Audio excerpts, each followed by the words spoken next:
नमस्कार, स्वागत है आपका। मेरा नाम है विपिन विभाग। कांग्रेस महासचिव प्रियंका गांधी वाड्रा रायबरेली और अमेठी सीट से राहुल गांधी चुनाव मैदान में उतर सकते हैं। सूत्रों ने गुरुवार को जानकारी दी। सूत्रों के मुताबिक 26 अप्रैल के बाद दोनों के चुनाव लड़ने पर अंतिम फैसला लिया जाएगा। इसके बाद अगले हफ्ते नामांकन दाखिल किए जा सकते हैं। 26 अप्रैल को दूसरे चरण के लिए मतदान होना है। इस चरण में केरल के वायनाड में मतदान होगा। इस सीट से राहुल गांधी चुनाव लड़ रहे हैं। आपको बता दें कि स्मृति ईरानी ने 2019 के लोकसभा चुनाव में अमेठी से कांग्रेस नेता राहुल गांधी को हराया था। ईरानी को भारतीय जनता पार्टी ने फिर से इस सीट से मैदान में उतारा है। सूत्रों के अनुसार वायनाड में मतदान के बाद राहुल गांधी 27 अप्रैल को अमेठी जा सकते हैं। राहुल गांधी अमेठी से नामांकन कर सकते हैं। उत्तर प्रदेश में समाजवादी पार्टी और कांग्रेस के बीच हुई सीट समझौते के अनुसार कांग्रेस 17 सीटों पर और समाजवादी पार्टी शेष 63 सीटों पर चुनाव लड़ रही है। कांग्रेस अपने पारंपरिक गढ़ रायबरेली और अमेठी के अलावा वाराणसी, गाजियाबाद और कानपुर सीट पर भी चुनाव लड़ रही है। इससे पहले बुधवार को अमेठी के गौरीगंज इलाके में कांग्रेस कार्यालय के बाहर कांग्रेस नेता प्रियंका गांधी वाड्रा के पति रॉबर्ट वाड्रा के पोस्टर लगे थे। इससे वाड्रा को टिकट मिलने की अटकलें तेज हो गई थी। हालांकि कांग्रेस हर सीट पर लड़ाई लड़ना चाहती है और इसीलिए उसने गांधी भाई बहन को मैदान में उतारने का फैसला किया है। अमेठी और रायबरेली लोकसभा सीट पर 20 मई को लोकसभा चुनाव के 5वें चरण में मतदान होगा। हालांकि राहुल गांधी के लिए अपने पुराने गढ़ में जीत आसान नहीं होगी, क्योंकि केंद्रीय मंत्री स्मृति ईरानी इस निर्वाचन क्षेत्र में बड़े पैमाने पर प्रचार प्रसार कर रही हैं। 8 अप्रैल को केंद्रीय मंत्री ने अमेठी के प्रति राहुल गांधी की निष्ठा पर सवाल उठाया था। उन्होंने कहा था कि लोगों को पता है कि गांधी परिवार अमेठी से चुनाव लड़ने आएगा। पीएम नरेंद्र मोदी अमेठी लोकसभा क्षेत्र में 19 लाख नागरिकों को राशन भेजते हैं। अगर गांधी परिवार नरेंद्र मोदी के खिलाफ है तो ये 19 लाख नागरिक जो मुफ्त राशन पा रहे हैं, गांधी परिवार इन परिवारों से क्या कहेगा। उधर रॉबर्ट वाड्रा के चुनाव लड़ने की मांग का पोस्टर अमेठी में लगने के बाद बुधवार को केंद्रीय मंत्री स्मृति ईरानी खुलकर बोली।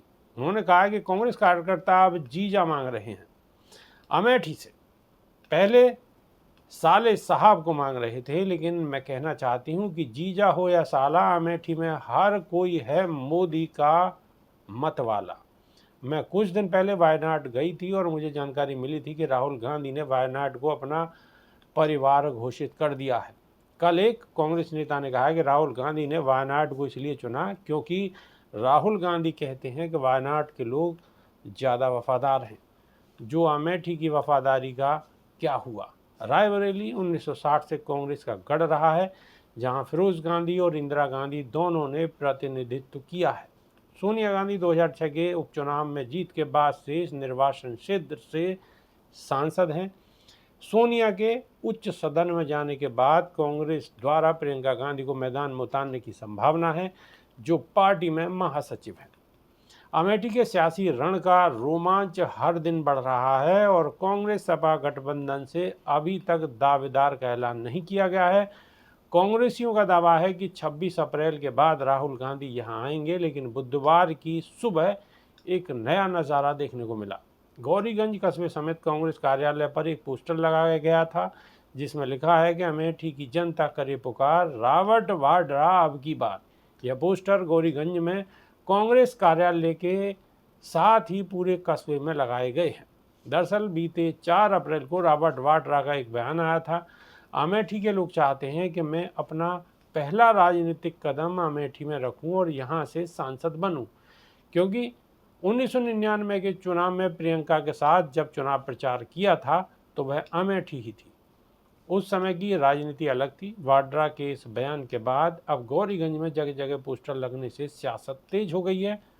इसकी खास वजह यह है कि कभी गांधी परिवार के गढ़ माने जाने वाले अमेठी में वर्ष 2019 के चुनाव में कांग्रेस राहुल गांधी को भाजपा की स्मृति ईरानी ने 55,120 मतों के अंतर से हरा दिया था। अब जब 2024 के लिए चुनाव की रणभेरी बच चुकी है, ऐसे में अभी तक कांग्रेस ने प्रत्याशी नहीं घोषित किया है। सबसे ज़्यादा चर्चा कांग्रेस प्रत्याशी को लेकर हो रही है। पहले रॉबर्ट वाड्रा का बयान और अब पोस्टर लगाए जाने के पीछे का निहितार्थ तलाशने की कवायद चल रही है। अभी के लिए सिर्फ इतना ही। नमस्कार।